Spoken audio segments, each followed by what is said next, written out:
ত্রিপুরার একটি জায়গার নাম দুর্জয়নগর, কিন্তু এই নামের পেছনে আছে এক অন্ধকার ইতিহাস, যেখানে রয়েছে ষড়যন্ত্র, ক্ষমতার লড়াই, দেশভাগের রাজনীতি আর একটি রাজ্যের ভবিষ্যৎ নিয়ে বিপজ্জনক খেলা।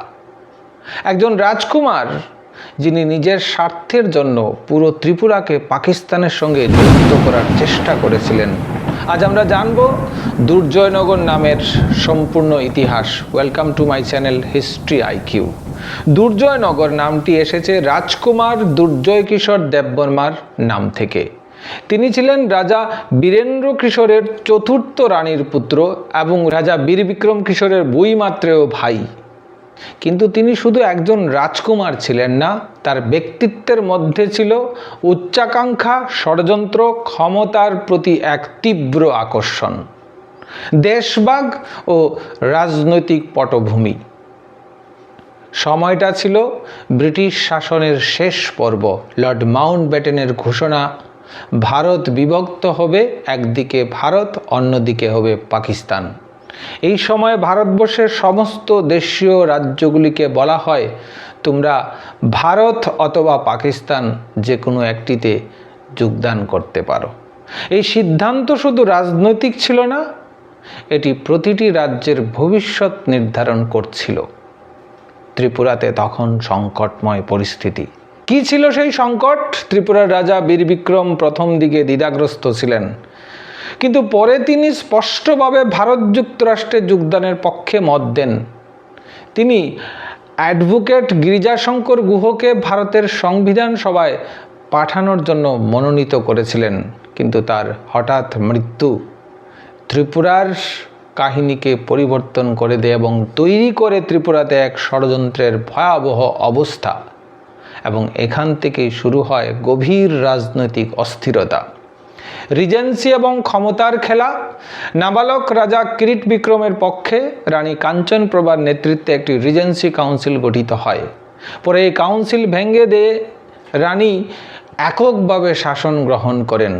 এই সময় ভারত সরকার থেকে আইসিএস সত্যব্রত মুখার্জিকে প্রধানমন্ত্রী করা হয়।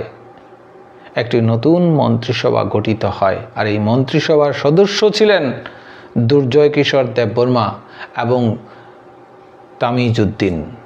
কিন্তু তখনও ত্রিপুরা ভারত মুক্তির চুক্তিতে স্বাক্ষর করেনি। এবার আসছি ষড়যন্ত্রের সূচনা। কি ছিল সেই ষড়যন্ত্র? রাজনৈতিক অস্থিরতার মধ্যেই দুর্জয় কিশোর তার পরিকল্পনা শুরু করে, কেননা সে ছিল উচ্চাকাঙ্ক্ষী। তিনি বুঝতে পারেন ভারত স্বাধীনতার পর রাজন্য শাসনের অবসান ঘটবে, তাই তিনি একটি বিপজ্জনক সিদ্ধান্ত নেন। তিনি নাবালক রাজা কিরিট বিক্রমকে সরিয়ে দিয়ে নিজে সিংহাসনে বসতে চেষ্টা করেছিলেন এবং একই সঙ্গে ত্রিপুরাকে পাকিস্তানের সঙ্গে যুক্ত করার কুপরিকল্পনা করেছিলেন। অর্থাৎ ব্যক্তিগত ক্ষমতার জন্য তিনি পুরো রাজ্যের ভবিষ্যৎ ঝুঁকিয়ে ফেলতে চেয়েছিলেন। এই আতঙ্কের পরিস্থিতি, এই ষড়যন্ত্রের খবর পেয়ে রানী কাঞ্চনপ্রভা তার পুত্রের জীবন নিয়ে আতঙ্কিত হয়ে পড়েন। তিনি আগরতলা ছেড়ে শিলংয়ে আশ্রয় গ্রহণ করেন। ত্রিপুরার পরিস্থিতি তখন অত্যন্ত অস্থির এবং সংকটময় ছিল। এই সুযোগে তামিজউদ্দিন এবং আব্দুল বারেক পূর্ব বাংলার মুসলিম লীগের সাহায্যে ত্রিপুরাকে পাকিস্তানের সঙ্গে যুক্ত করার চেষ্টা শুরু করে। দুর্জয় কিশোরও এই পরিকল্পনার সক্রিয় অংশীদার ছিল। এবার আসছি এই তামিজউদ্দিন, আব্দুল বারেক এবং দুর্জয় কিশোরের ষড়যন্ত্র কী করে ফাঁস হলো। এই ষড়যন্ত্র দীর্ঘদিন গোপন থাকেনি। হরিগঙ্গা বসাক সহ কিছু সচেতন ব্যক্তির প্রচেষ্টায় এই খবর সর্বভারতীয় পত্রিকায় প্রকাশিত হয়। ভারত সরকার দ্রুত ব্যবস্থা নিতে শুরু করে। মন্ত্রিসভা ভেঙে দেওয়া হয়, সত্যব্রত মুখার্জিকে অপসারণ করা হয়, দুর্জয় কিশোরকে ত্রিপুরা থেকে বহিষ্কার করা হয়, তামিজউদ্দিন এবং আব্দুল বারেক পাকিস্তানে পালিয়ে যায়। আর এই বড় রাজনৈতিক ষড়যন্ত্র অবশেষে ব্যর্থ হয়। কিন্তু এখানেই দুর্জয় কিশোরের কুচক্রী মনোভাবনা শেষ হয়নি। দুর্জয় কিশোর পাহাড়ে জঙ্গলে আশ্রয় নেয় এবং সেখানে তিনি সেঙ্কিরাক বা শ্যাংক্রাক নামে একটি সশস্ত্র গোষ্ঠী গঠন করেন। এই গোষ্ঠীর উদ্দেশ্য ছিল পূর্ব পাকিস্তান থেকে আসা বাঙালি হিন্দু উদ্বাস্তুদের বসতি স্থাপনে বাধা দেওয়া, আর এই কার্যকলাপ তাকে জাতিবিদ্বেষী হিসাবে কুখ্যাত করে তুলেছিল। গণপরিষদের সদস্যদের সচেতনতা এবং সক্রিয়তার ফলে এই জনগোষ্ঠীর প্রভাব ধীরে ধীরে কমে যায়। জাতিগত সংঘর্ষ সৃষ্টির প্রচেষ্টা ব্যর্থ হয়। শেষ পর্যন্ত দুর্জয় কিশোর ত্রিপুরায় সম্পূর্ণ অপ্রাসঙ্গিক হয়ে পড়েন।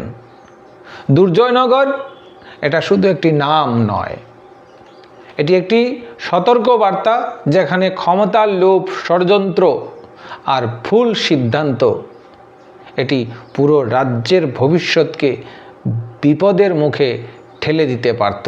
এই ইতিহাস গৌরবের ইতিহাস নয়, কখনো কখনো ইতিহাস আমাদের ভুল থেকেও শিক্ষা দেয়। দুর্জয় কিশোর ত্রিপুরার রাজতান্ত্রিক ইতিহাসের শেষ পর্বে এমন একটি নাম যে ত্রিপুরাতে জাতি দাঙ্গার উৎস হিসাবে নিজেকে প্রতিস্থাপন করেছিল। এই দুর্জয় কিশোর ত্রিপুরার ইতিহাসকে রক্তে রাঙ্গা করার চক্রান্ত করেছিল।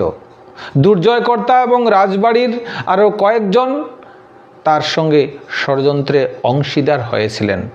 পুত্র কিরিট বিক্রমের জীবনহানির আশঙ্কায় রানী কাঞ্চনপ্রভা আগরতলা ছেড়ে শিলংয়ে ত্রিপুরার রাজার আবাসে আশ্রয় গ্রহণ করেন। ভাবা যায় এই দুর্জয় কিশোর তার কি পরিমাণ প্রভাব ছিল। ত্রিপুরার এই রাজনৈতিক টালমাটাল অবস্থায় আঞ্জুমানি ইসলামিয়ার নেতা তামিজউদ্দিন এবং আগরতলায় হঠাৎ ধনী হয়ে ওঠা মুসলমান নেতা আব্দুল বারেক, যাকে আমরা গেদু মিয়া নামে জানি, পূর্ব বাংলার মুসলিম লীগ নেতাদের সাহায্যে ত্রিপুরাকে পাকিস্তানের সঙ্গে অন্তর্ভুক্ত করতে সক্রিয় ষড়যন্ত্র শুরু করে। দুর্জয়কর্তা এবং রাজবাড়ির আরও কয়েকজন এই ষড়যন্ত্রে সমান অংশীদার হন। প্রধানমন্ত্রী সত্যব্রত মুখার্জির কাছে এই ষড়যন্ত্রের কথা অজানা ছিল না। কোনো অজ্ঞাত কারণে এর বিরুদ্ধে ব্যবস্থা গ্রহণ করেননি। কিন্তু হরিগঙ্গা বসাক প্রমুখ ব্যক্তির প্রচেষ্টায় সর্বভারতীয় পত্রিকায় এই ষড়যন্ত্রের কথা ফাঁস হয়ে গেলে ভারত সরকার এই ষড়যন্ত্র এবং অশুভ প্রচেষ্টার ব্যর্থ করে দেয়। মন্ত্রিসভা ভেঙে দিয়ে সত্যব্রত মুখার্জিকে অপসারিত করা হয়, দুর্জয় কিশোরকে ত্রিপুরা থেকে বহিষ্কার করা হয় এবং তামিজউদ্দিন ও আব্দুল বারেক যে গেদু মিয়া, এই গেদু মিয়া পাকিস্তানে আশ্রয় গ্রহণ করে। এই গেদু মিয়া ত্রিপুরাতে একটা জমি মাফিয়া নামে পরিচিত ছিল। তাহলে প্রশ্ন ওঠে, তাহলে আজকের যে গেদু মিয়ার যে মসজিদ, সেই গেদু মিয়ার মসজিদ তার নামেই হয়েছিল, যার নাম হচ্ছে আব্দুল বারেক। এই গেদু মিয়ার নাম কি পরিবর্তনের দাবি রাখে না? আর এই দুর্জয় কিশোর যদি এত কুচক্রি হয়ে থাকেন, তাহলে দুর্জয়নগর নামটাকেও কি পরিবর্তন করা প্রাসঙ্গিক নয়? ভিডিওটা ভালো লাগলে অবশ্যই লাইক করবেন, শেয়ার করবেন, আর চ্যানেলে নতুন হলে চ্যানেলটাকে সাবস্ক্রাইব করবেন। নমস্কার।